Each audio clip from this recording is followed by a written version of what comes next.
What is up? Welcome to another edition of Live Locks presented by Scores and Odds. If you haven't checked it out already, just making bad life choices, going over to scoresandodds.com where you got picks from me, Meansy, Dino, all the greats, plus they have access to a nice little prop shopping tool where you can see exactly what we have projected for each individual prop, plus where the best lines at, and most importantly, get access to Grant's Action Lounge.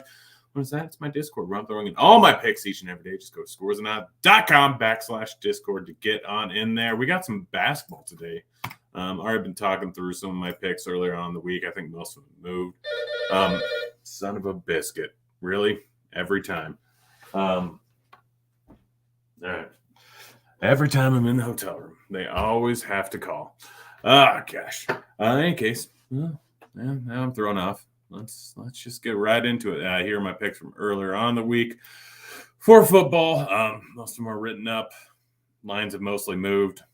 So, yeah, we'll just get right into it. Starting off, got multiple Jordan Poole bets. I went over 32.5 points, rebounds, assists, -117 at Caesars.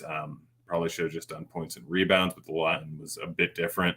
Under 5.5 assists, -117 Caesars, and over 24.5 points, -115 at Caesars. Pretty much got all these over at Caesars. Jordan Poole, massive amount of usage. We'll actually just go ahead and bring up Court IQ. But massive amount of usage without Curry on the floor this season.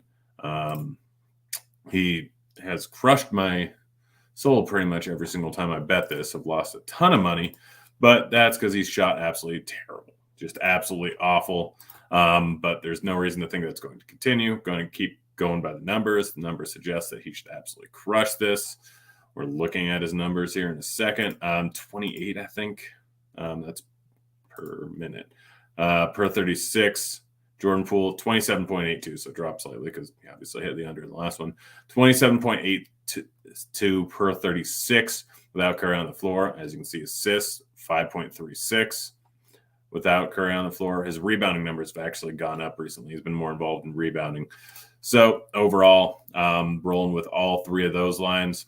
Ball under 24.5 points, -122 at Bet Rivers. That line's already moved. It was a little bit too high. Jason Tatum over 29.5 points, -114 at Bet Rivers. Bet Rivers, I think, by far has the best price on this one. It's already moved to 30.5 and almost. Yep, moved to 30.5 on every other side. I think you can still get it at 29.5 over on Bet Rivers. It's Philly going up against Boston. Both teams are playing for the number one overall seed. Both teams or both players are playing for the MVP. Going to be a decent amount of scoring in the spot. I know it's two tough defenses. I know the total is at 224.5, I believe. But overall, I think Tatum and Embiid are going to make a statement game. They are going to score a ton. We know Embiid, whenever he gets angry, he pretty much does whatever he wants. So I'm also going with Embiid over 30.5 points, -114 over at Bet Rivers. Line's just too low. So this in 15 out. By the way, Tatum's hit the over at 29.5 and 8 out of his last 10 games. Embiid has hit the over at this number in 18 of the last 25 games, missing 4 games by the hook where he got 30 points.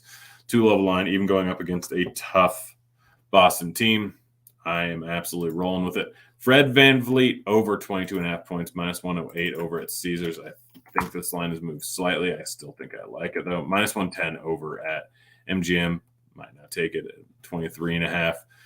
But yeah, -110 over at MGM, still a solid overall line. He's hit this over in 8 out of the last 10 games. He's had 4 games of over 30 points in that span. He has been absolutely crushing it. Whether or not he gets shipped out, I have no idea. If he gets traded before this game, which I don't think he will, then no blood, obviously. But as of right now, this line's far too low. He's been absolutely crushing, averaging right around 30 points over the last 10 games. Gets a great matchup going up against San Antonio. While I am worried about the blowout, especially since they've ruled out pretty much everyone. Keldon Johnson is questionable. This line is still far too low.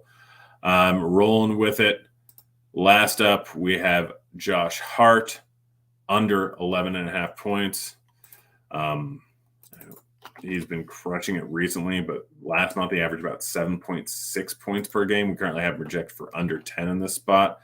Well, he has been beating it pretty consistently. 14 in the last game, 13 in the game before that, 21 in the game before that, 0 in the game before that, 9 in the game before that. Had missed in like 8 out of the last 10 games prior to the last 3 where he's hit the over. Too many mouths to feed in this offense. I mean, you got You got Lillard, you got Simons, you got Grant. I know that Nurk in there has probably led to a slight increase in his overall production. I know it's a fast-paced game going up against Golden State, but still 11.5, too high of a line over at DK/Betway. Pretty much the same odds and everything. Yeah, that's pretty much it. That's the show. Be back again next week. I'm out tomorrow and the next day going to the Waste Management tomorrow, golfing next 3 days after that, and then potentially going to the Super Bowl. So, sorry for the short show. I've got to get going. I'm out of here. Later, kids.